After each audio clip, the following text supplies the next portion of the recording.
Hello and welcome to another episode of Who Knew in the Moment, the podcast. I'm your host, Phil Friedrich, and today I'm honored to have Nathan Pierce with me.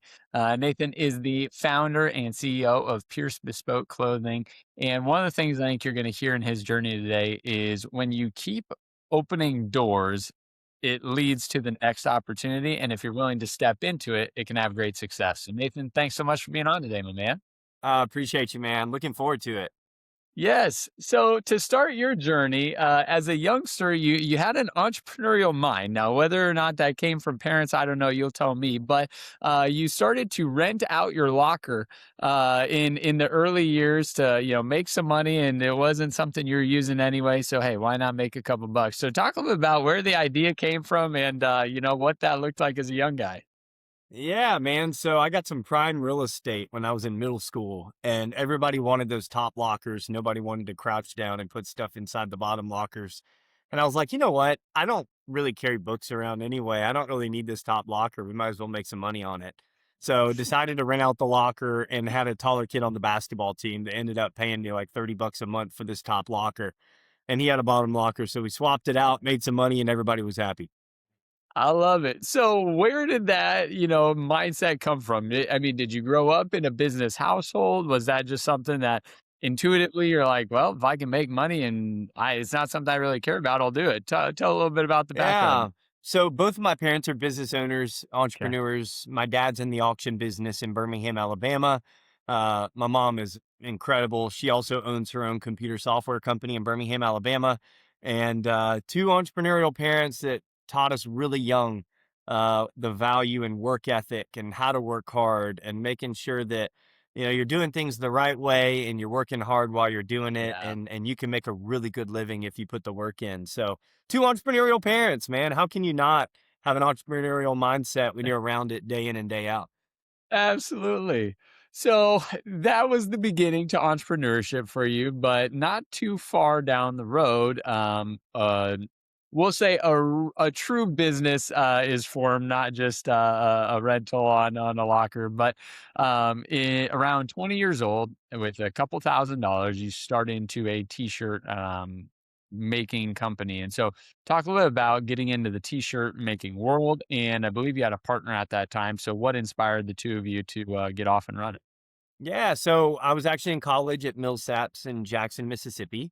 I played football and baseball there and ended up quitting the football team after a year of being scout team quarterback and getting my tail kicked every single day at practice, and decided, you know what, baseball seems a little bit more fun. I was better at it in high school anyway.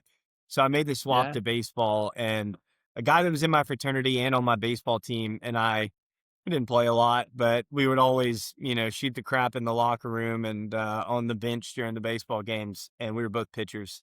And we had an idea for a t-shirt concept that actually came from us being in a fraternity together. And the idea was simple. Every fraternity and sorority across the country has what's called swaps, where they have these theme parties, and every single party had a t-shirt. And we wanted to be the suppliers of those t-shirts because we were paying an arm and a leg for those t-shirts for every single party multiple times Yeah. a year. So we ended up going after it. And along the way, what started with just a simple screen printing operation, we had a sorority at Millsaps one day that came to us and said, hey guys, this is the shirt color that we want. And we want it in a long sleeve pocket tee. Yeah. And they gave me a check for like $8,000. And when I got back to the house that me and this business partner, teammate, fraternity brother, we lived in together, he's like, dude, we don't have that pocket tee in that dark green color that they want. And I said, yeah, I know. I'm not giving them the check back. So we had to come up on our feet really quickly and with a way that we could execute on this order without giving them the check back because it didn't exist. So what we Yeah. ended up coming up with was we hired a fraternity brother, another one, who was looking for a place to live. We told him he could move into our rental house if he taught himself how to sew.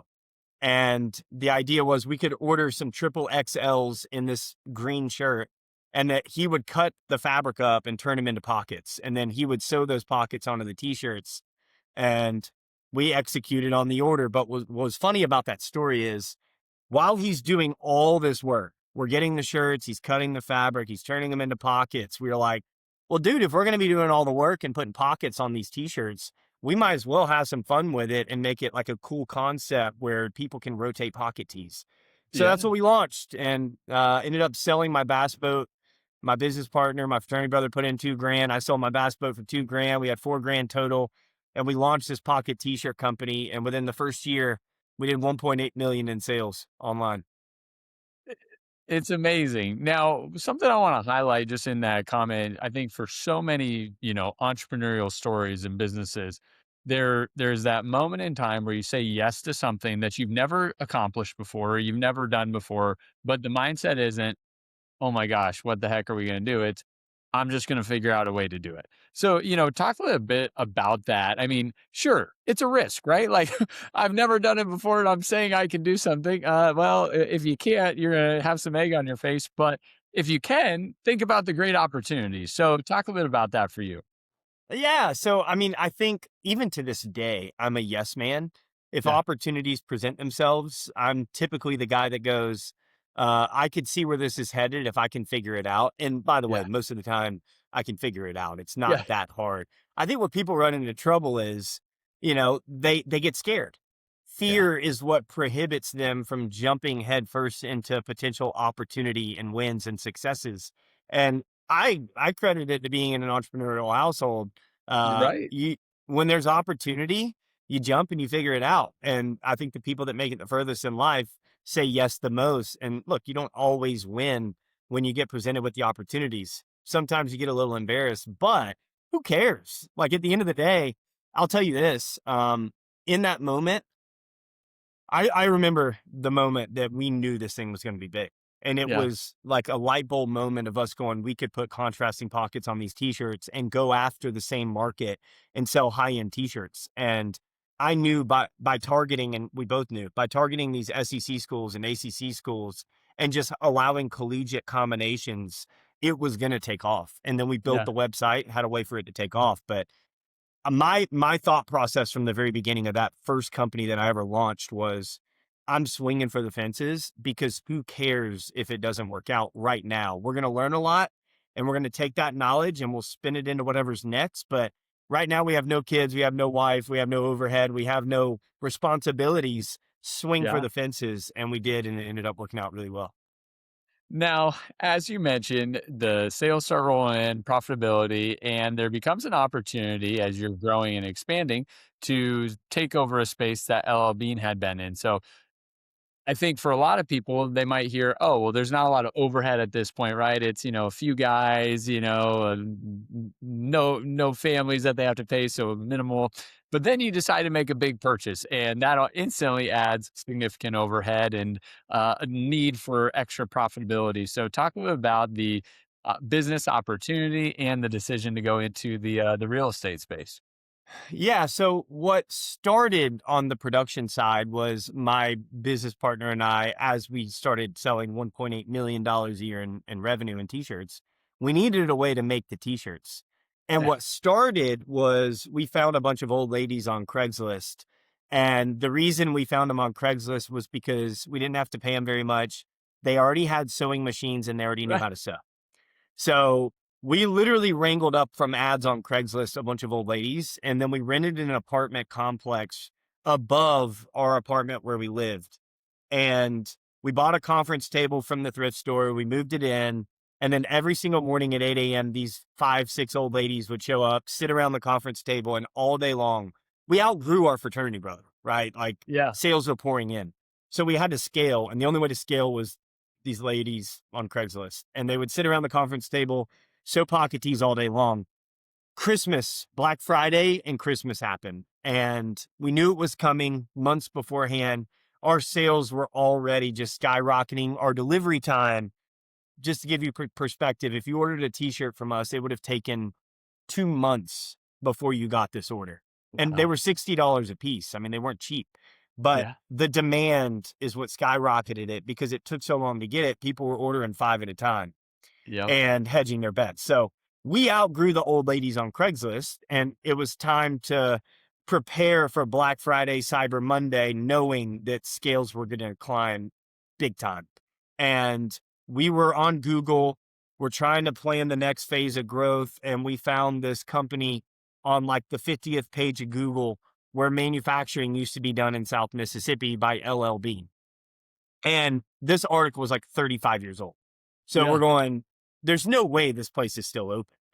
We got in our cars one day, and we drove down to the factory, and it turns out they were open, and they were making postal service uniforms for the United States Post Office. They had contracts.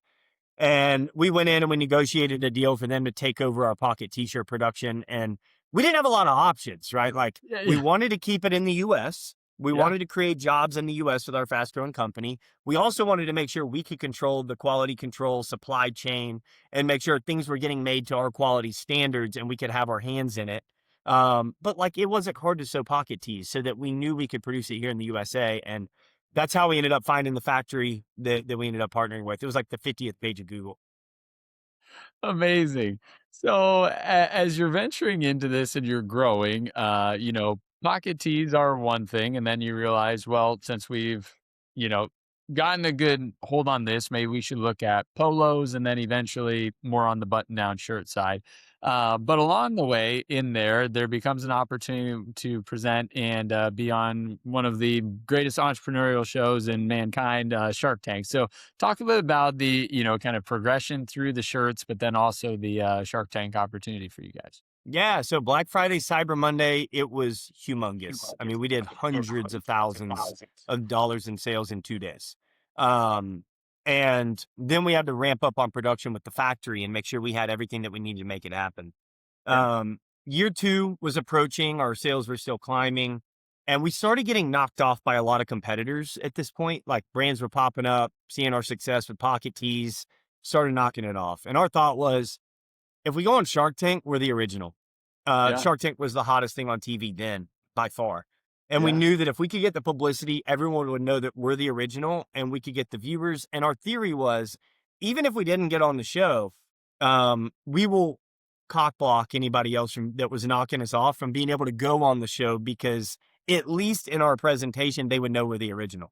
Yeah. And as it turns out, we ended up passing the first interview. We passed the second interview. We submitted a video. We passed the third interview. And about 7 interviews later, we ended up on a flight to Culver City, California, where Shark Tank is filmed. And we had one more test to pass. We had to pitch it in front of the producers. And if the producers love it, you go on. If they hate you, they fly you home. Yeah. And check, we passed it. First thing next morning, we pitched on Shark Tank. One of the coolest moments of both of our lives. We knocked it out of the park. I mean, we undervalued our company. We had a bidding frenzy to invest in our company. We got the valuation that we were looking for. And yeah, those were our idols. We studied every single episode and we knew the ins and outs of what they were looking for. And it was amazing, dude. We had an awesome time meeting our idols. So as you're looking at that, if I understand correctly, as the bidding war goes, it ends up with Mark Cuban being the deciding factor or the decision. So talk a little about, for you guys what that was like after the fact, but also did you go in saying, hey, if Cuban's offering, that would be who we'd want to go with? Yeah, we knew. We knew if Cuban made an offer, it didn't really matter what the offer was, we were taking it. And the Yeah. big strategy behind it was we were e-com guys. Like Right. all of our revenue was coming from e-commerce at this time. So online sales, and that's Mark's background as tech. Yeah. And not to mention, we had a brand called Fraternity Collection. And fraternities and sororities were our biggest clientele by far. It Yep. eventually expanded to high schoolers, middle schoolers, because everyone wanted to be like the college kids. Yeah. But it was strategic in that everyone in the fraternity Greek life world saw Mark Cuban as an idol. Right. And we knew that if we could align with him, that it was going to put us on the map. So we knew from the time we walked in, that's who we wanted, that's who we needed. And Damon ended up making an offer. He's the clothing guy. And he was like, look, you guys are smarter than me. You don't need me. Y'all own your own manufacturing. I'll give you the offer, but like, I don't think you guys need me. And then Mark came in behind him. Yeah, I love it. Now, something that's really important that I think you mentioned there for someone listening business wise is I think you can easily get caught up in like a dollar offer or things of that nature. And maybe, and once again, I don't know the exact numbers of things, but it's like maybe the dollar is not even the best part of the deal. It's the doors that can be opened, or it's the wisdom that can be gained from the partnership. And so for you over the years, you've been very strategic on, partnering and learning. And I guess, have you found, people that have been your mentor in your specific lane, or have you found it more as I've just kind of figured it as I went? So great question. I have mentors. I'm in several CEO roundtables now, Hmm. and I'm of the mind that you always want to be learning. Like, Yeah. no, everyone's trying to figure it out. I don't Yep. care how big and bad the CEO and founder is and how much they're worth. Dude, they had to wing it. And Yep. they might have been surrounded by very smart people that could help them get an edge and help them learn and fast track. But everyone's trying to figure it out. And the best way to figure it out is to create as much strategy as you possibly can, and you're taking a gamble and you're betting on yourself. And I've always been one to bet on myself, and I never will stop doing that. But I've got several mentors in my corner that can help me foresee roadblocks or sharp turns that they've experienced themselves as entrepreneurs. By the Yep. way, the circles that I'm in are way freaking bigger than the size of my companies have ever been, and they have a completely different set of problems, but Yep. they've been through similar problems that I have in my growth strategy. And because of that, I can lean on them. The hard part about most founders, though, is we usually have to figure it out the hard way. Yeah. You you got to learn some lessons on your own, because that's how you never make the same mistake twice. And it's only a mistake if you don't learn from it. Yep. That's wisdom. That is wisdom right there. So, as this first business continues to grow and expand, eventually you have an exit from the business. And so, talk a little bit about that, and also talk about, was there any type of like identity tied to that? I think that's a big thing you hear in the world of business exits is like, this is my baby, this is the thing that I've spent 10 years growing and developing. And now you know, I've always kind of associated myself with I'm the owner of this, or, I run this, and now that part is gone. Like, was there any, I don't know, we'll say like cloudy days after that of just like, man, yeah, this is great that I had this exit, but now what? So it's a great question. And I have a completely different perspective on this. Yeah. And I think it's one that a lot of people that age probably wouldn't have taken away from it. So I had offers along the way from other factories, from other clothing brands that wanted to acquire our business very early on, and they were lucrative offers.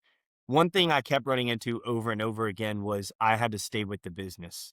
Mm. And what I learned from this entire journey of t-shirt manufacturing to owning the manufacturing and being completely vertical, to going on Shark Tank, to being e-com, to going to wholesale.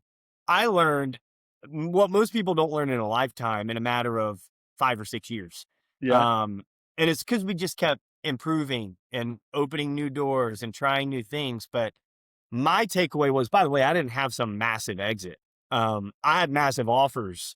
I turned them down for there were several reasons from multiple buyers that I turned them down. There Yeah. was one common theme, and it was I had to stay with it. And what I did learn from this journey was, dude, I am not a manufacturing guy.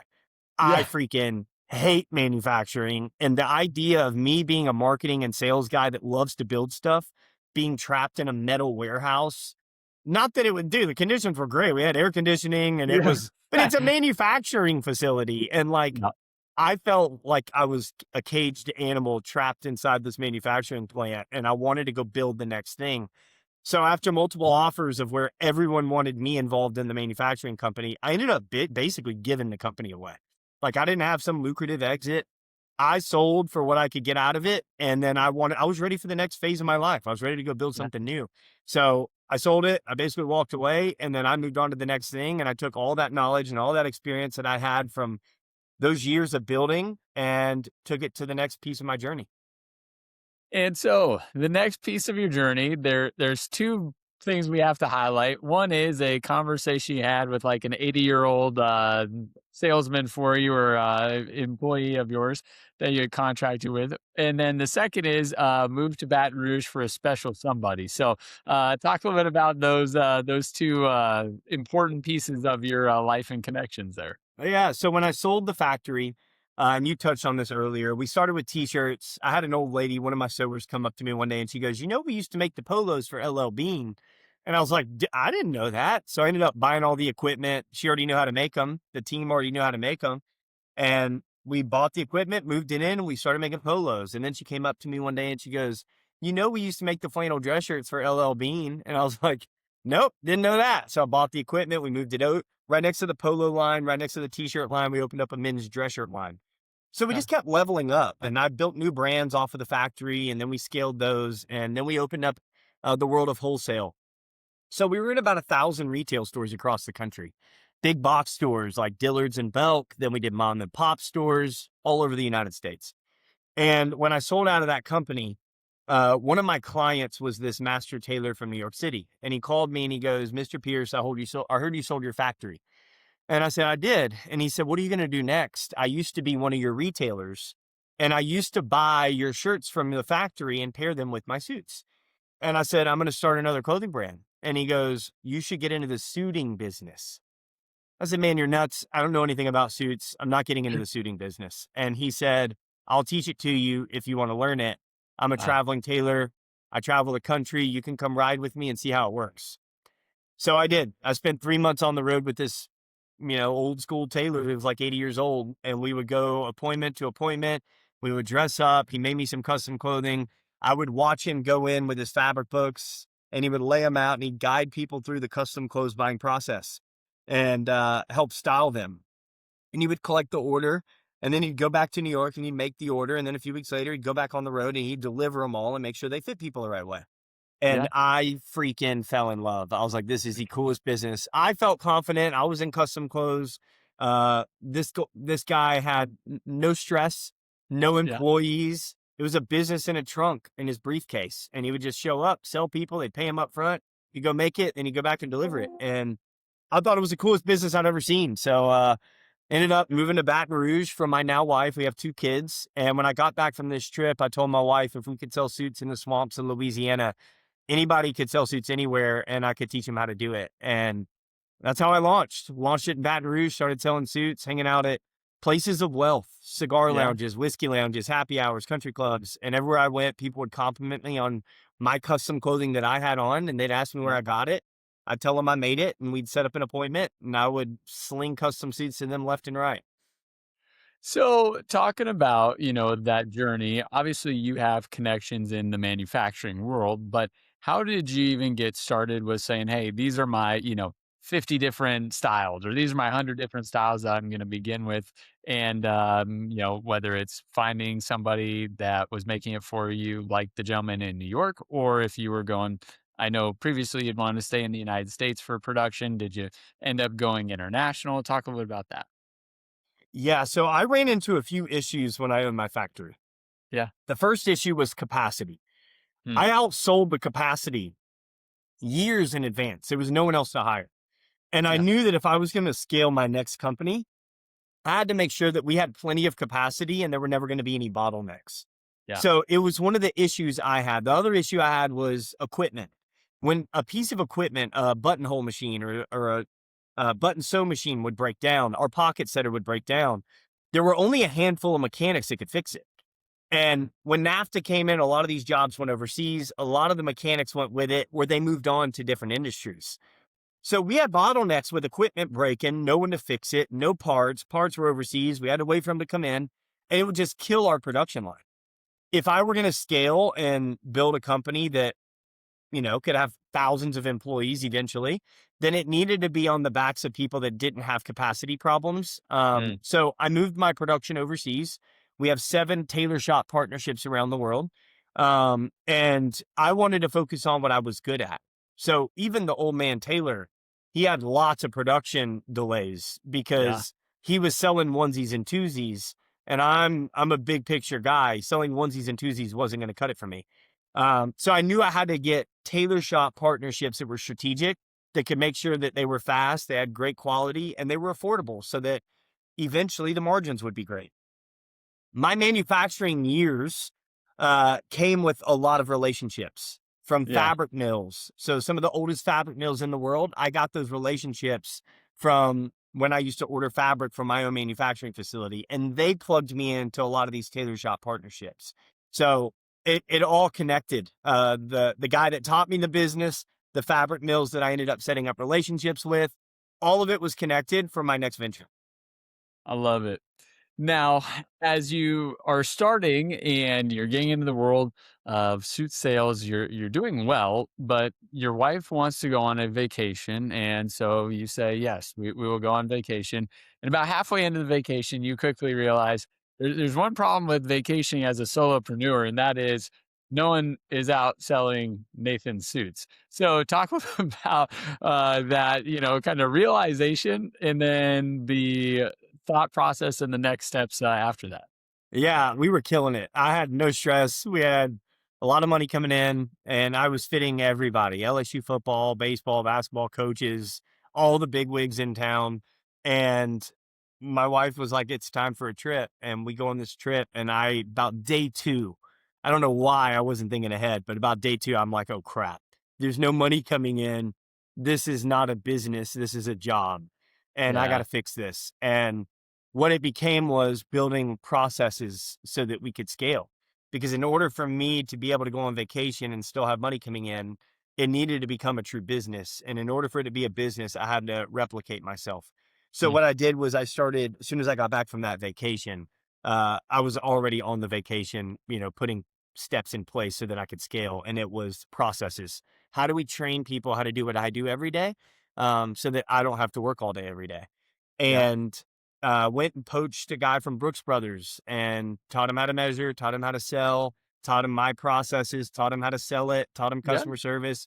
Then I found a liquor rep, looked the part, charisma, knew how to sell, and I convinced him to quit and come on board. Taught him how to measure, taught him the process. Then I found a real estate agent. She looked the part, she knew how to sell, brought her on, and I had a commission structure. And I paid the biggest commissions in the industry by far because it was a numbers game. The more people I had, the more money I make, as long as I could teach them the business. Understood. And not long after I franchised the business. So we call that, by the way, when I ran it myself, it's called the owner operator model. And it's Yeah. where the owner of the business is buying themselves a job.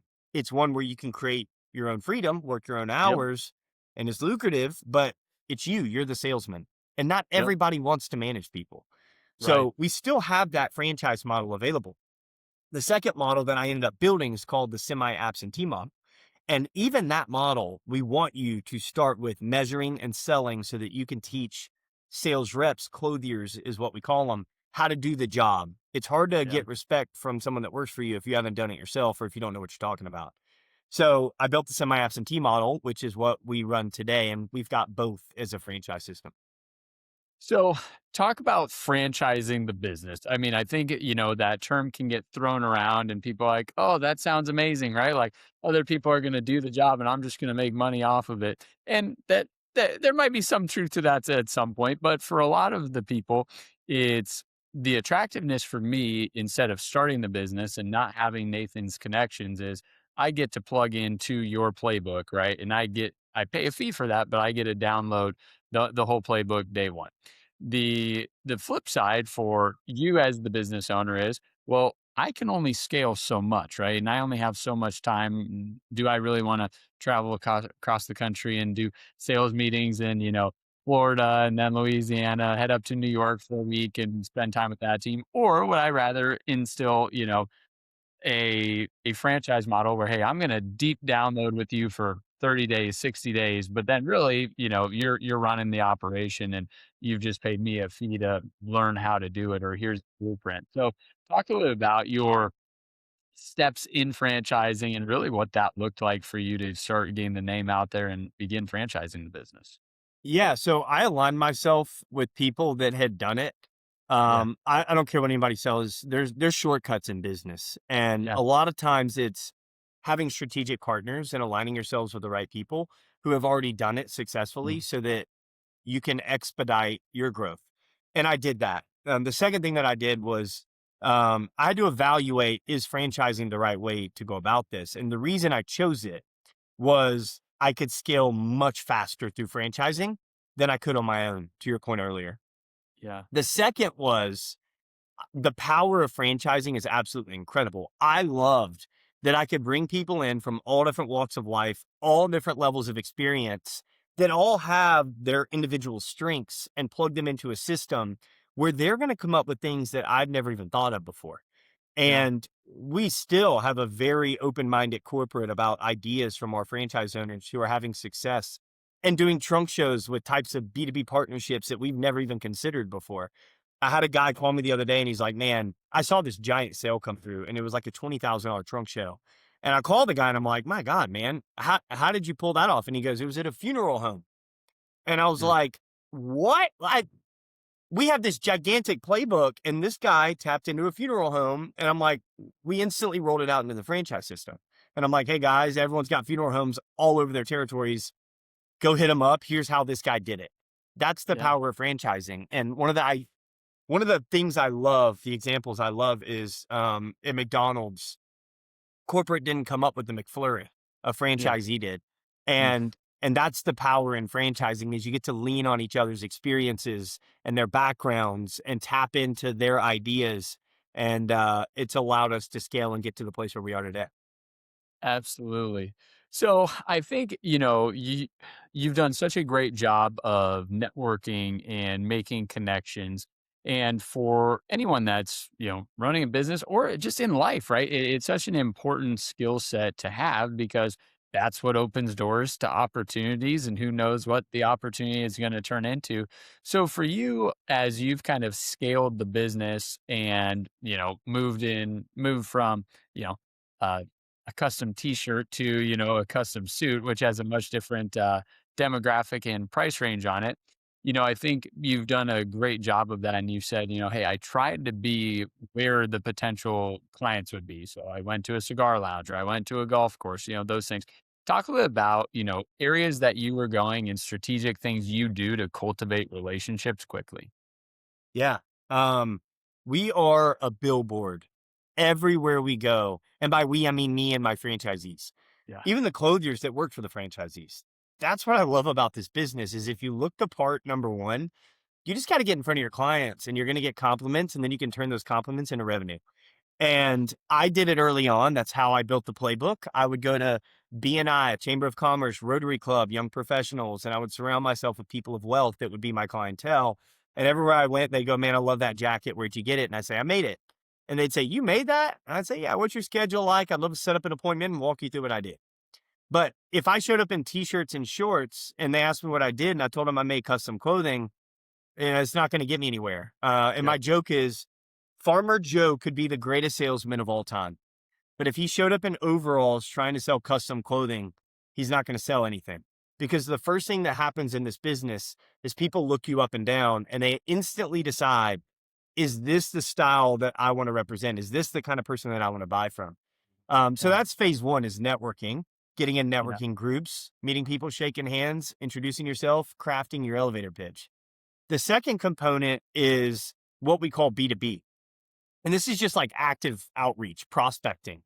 There's a lot of different ways to prospect. There's cold calling, there's social media outreach, there's visiting businesses. Same thing. You get in front of them while you're wearing the product, you introduce yourself. It's not a hardcore sales pitch. It's just Yeah. going, hey guys, I'm Nathan Pierce. I'm with Pierce Bespoke. I wanted to pop in and see where you're getting your clothes from currently. Not sure if you ever had custom. If you ever considered it, I'd love to be your guy. Here's some donuts. And I've found that all marketing is introducing yourself to people. Hmm. People can't buy from you if they don't know what you do and if they don't know you exist. And when you can break Oh, down marketing that simply, it's a numbers game. The more people you meet, the better you get at pitching, but the more sales you're going to make. And I try to preach it every day to my clothiers in the franchise system. It's get out of your apartment, get out of your house, get out of your condo, because we're a mobile business, by the way. Well, I don't know if we mentioned that earlier, but we are a mobile tailoring franchise. That means people don't have the luxury to stop in your retail store and say, hey, I'd like to buy $10,000 worth of stuff today. yeah. You have to go find them. And I tell my system, no one's going to come knock on your house, the door and go, excuse me, sir, can I Yeah. buy 7 sport coats from you and give you $7,000? It ain't going to happen. So you got to get out of your house with your trunk and go meet people. I love it. Now, for you, as you've kind of grown and expanded, I know that it's about 75 locations now? 82. 82. Sorry for shortchanging by At 7. last 2 So weeks that happened. okay, perfect. So I wouldn't have known that anyway. So 82 different locations now. I mean, is there as I mean, that is a whole level of scaling, right? I mean, having 2 or 3 is, difficult, but having 82 is the next level. So for you, is there an ultimate goal of what you're trying to grow to? I mean, what's kind of the next set of goals for you and the brand? Two goals. The first goal is to sell 1,000,000 suits. And the reason that's our goal is because we really believe we make a difference in people's lives. We Yeah. do two things. Our mission is simple. And this is the overlying company mission is to create convenience for people by saving Mm, them time, by coming to them. The one thing you can't get back, the most precious resource of all time. So convenience. The second thing we do is we create confidence for people. And yeah. we build confidence through our perfect fit guarantee and making clothes look, fit, and feel the way that our clients want them to. That means if you're old school and you like a looser fitting garment, you want to be comfortable, great. We'll ask you questions and we'll make it that way. If you're a young athlete, you want it so tight you can't breathe, but you feel confident that way, great. We'll ask you questions and we'll make sure you can't breathe. So, like for us, I got tired of old school tailors making me a $2,000 suit and telling me that it looked good. Like, Yep. I know how I want my clothes to fit. The internet has changed the game. People have Instagram and Pinterest, and they have a general sense of what they want out of their garments now. And our job at Pierce Bespoke is to find out what that is. We still get feedback, but we ask questions to make sure that we're making it so that you feel confident. It's not how I like my clothes to fit. It's up to you. But generally speaking, two missions, two goals. Number one, we want to sell 1,000,000 suits. The second goal is 1,000 locations, and we think we Mm, can do that in the next 5 years. amazing. So for you today, rewinding to the vacation, with your wife and realizing, hey, we need to have revenue coming through that has nothing to do with maybe my day-to-day sales activity. For you today, what do you spend the majority of your time doing? Is it more on the business side and franchise, management, or is it more on the personal relationships? I know you've been able to do a little bit with the Trump family. You did Jane Daniels, and we'll talk about those two. But talk to me a little bit about where you're spending your time today. I got my hands in a little bit of everything. Yeah, So we have a lot of major projects and initiatives. I'm very much visionary in the EOS infrastructure, like a 99% visionary. I'm the idea guy. And we have always hundreds of projects that are on the plate, and we're just trying to prioritize them. So yeah, making sure that we can get them done with a small, effective team. Um, my job is to make sure culture's there first and mm, foremost, that we're bringing on the right people, we're getting them in the right seats so that we can row in the same direction. love that. So protect the culture. Number two is vision, making sure that everyone understands the roadmap and exactly where we're going so that we can get there. Number three, resources, making sure that we have the capital and infrastructure to be able to grow, and that I'm looking years down the road to make sure that we're preparing for unforeseen circumstances, COVID, uh, Yeah, tariffs, whatever it is. The other aspect of my job that a lot of CEOs don't have is going to be more of your VIP partnerships. yeah, So I'm still very much involved with business development, trying to make sure that all of our franchise system is eating and that they're eating off of major partnerships that are in the works. So I'm negotiating major accounts with major corporations so that we can spread the wealth. And then as you touched on the VIP clients. yeah, So they typically want to get fitted up by the CEO and founder of the company. We've got a bunch of VIP clients that we work very closely with.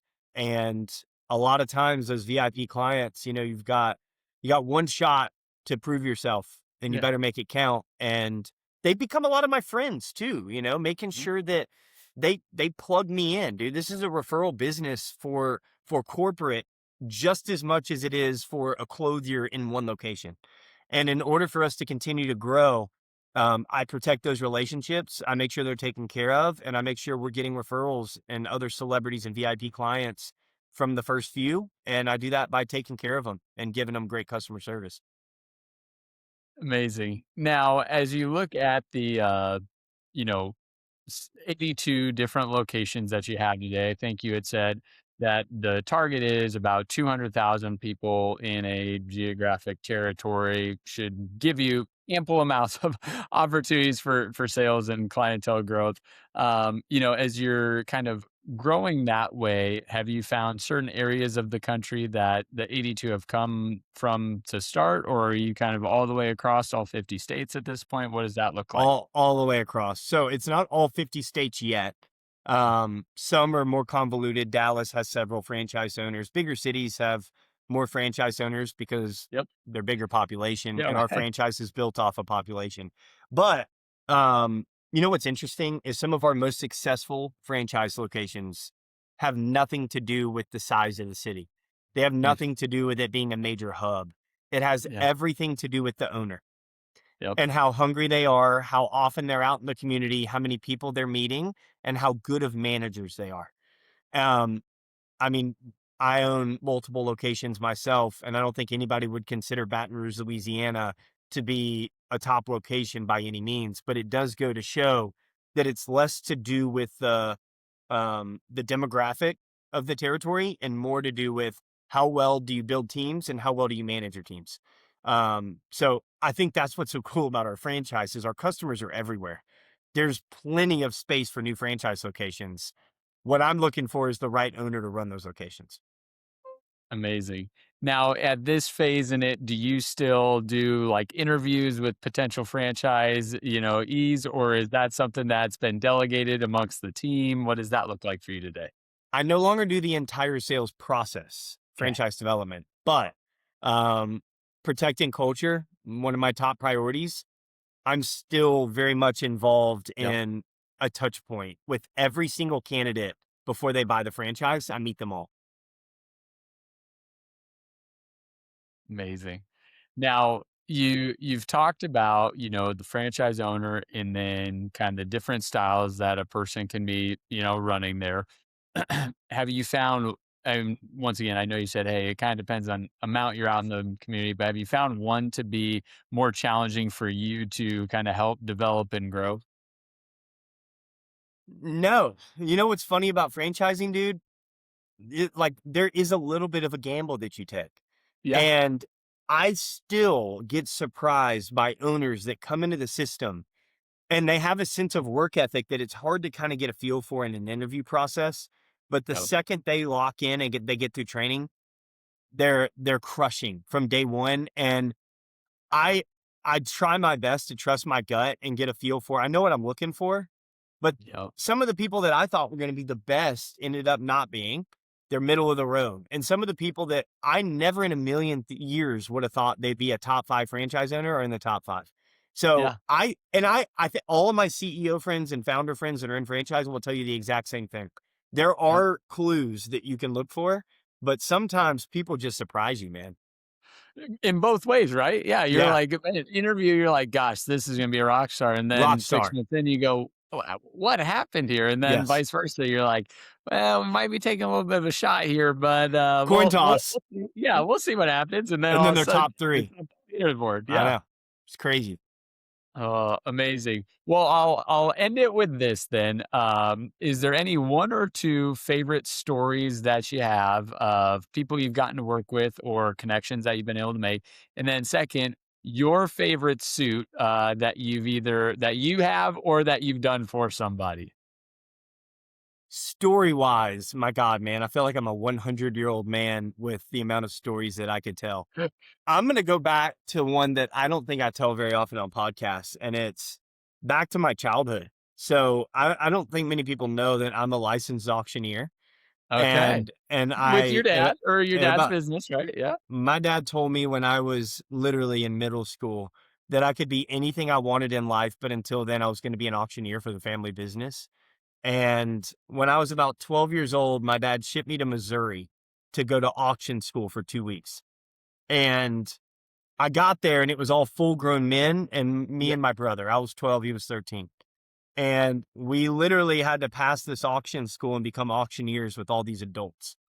And when I got home, my dad would check us out of school for auctions and he would do massive auctions, thousands of people in the crowd. Yeah. And I hated him for it at the time, but my dad would get up on stage in front of thousands of people and he'd go, all right, guys, the next 10 motorcycles are going to be sold by my son, Nathan Pierce. Nathan, come on up. And he would call me out at 12, 11 years old from the crowd. And I would be like, Mom, please don't make me go up there. And she said, just go get it over with. And he would Yeah. go, I'm stopping this auction until my son comes up here and sells them. And he would make me do Amazing. it. Yeah. And, it's after going through the entire story with you about, Shark Tank and locking down a deal with my idol, Mark Cuban, and pitching for 2 hours in the sweaty warehouse with camera swinging in front of your face. All that credit goes to my dad making me do stuff I didn't want to do and making me familiar with public speaking and becoming a salesman. And, hindsight, he was doing what was best for me and making me uncomfortable. And you can't grow from being comfortable. You Yep. grow from being uncomfortable and testing your boundaries and trying new things. And sometimes that means it sucks. But if you can make yourself uncomfortable and try new things, there's no telling where you can go. I love it. I love it. That's an amazing So story. your second question was my Yeah. favorite suit. Yes. I'll tell you a defining moment was Jaden Daniels' Heisman suit. Yeah. And it was one where I'd been making his suits all year. And I knew he loved them. He had so much fun with it. And I got a phone call from his mom, who's now his agent. And it was that he got the nod that he was a nominee to go to the Heisman ceremony. It was official. And Yeah. she called me and she goes, Jaden loves your products. You've been amazing to him. How would you feel about making his suit for the Heisman ceremony? And I was like, done. It'd be absolutely incredible. Now, Yeah. look, I believed he was going to win it, but still, there was a lot of talent. Yeah. We didn't win the national championship. You didn't know. So I was just excited for the opportunity for him to be able to even wear it on stage. And my wife and I, we were on a trip to Utah, a vacation, and the day we were flying was the Heisman ceremony. It had been on the books for us for about a year. We'd been planning Yep. this. We had no idea that this was going to happen, that I was making a suit. We're in the air, we land, and as soon as we land, it's nighttime, and I'm like, we got to get to a bar. We got to watch this. We go to the bar, and we're watching, and they announce him as the winner. And it was one of the coolest moments of all time. It felt like, and everyone started blowing my phone up because we were Yeah. doing hype reels to get ready for the ceremony, Yeah. showing off the suit that we had already made. When he won, my phone died in 8 minutes because I had ESPN, ABC, NBC, every news publication, my friends, everyone's blowing me up at the same time, telling me they felt like I won the Heisman, and my phone died. And we left, we went back, charged it up. I had thousands of messages, but it was, how many people can say they made the suit for the Heisman winner? And my God, we got so much publicity off of it. It was a really cool moment. That is absolutely amazing. Well, Nathan, I want to say thanks so much for being on today, sharing your journey and your story. And I'm excited for you. And all I know is we'll probably be doing this again in like 2 or 3 years, and you'll be at, 700 of the 1,000 locations. We'll be at 800,000 suits sold. And we'll be talking about all the growth that's happened between now and then. Looking forward to it, man. Thank you for having me.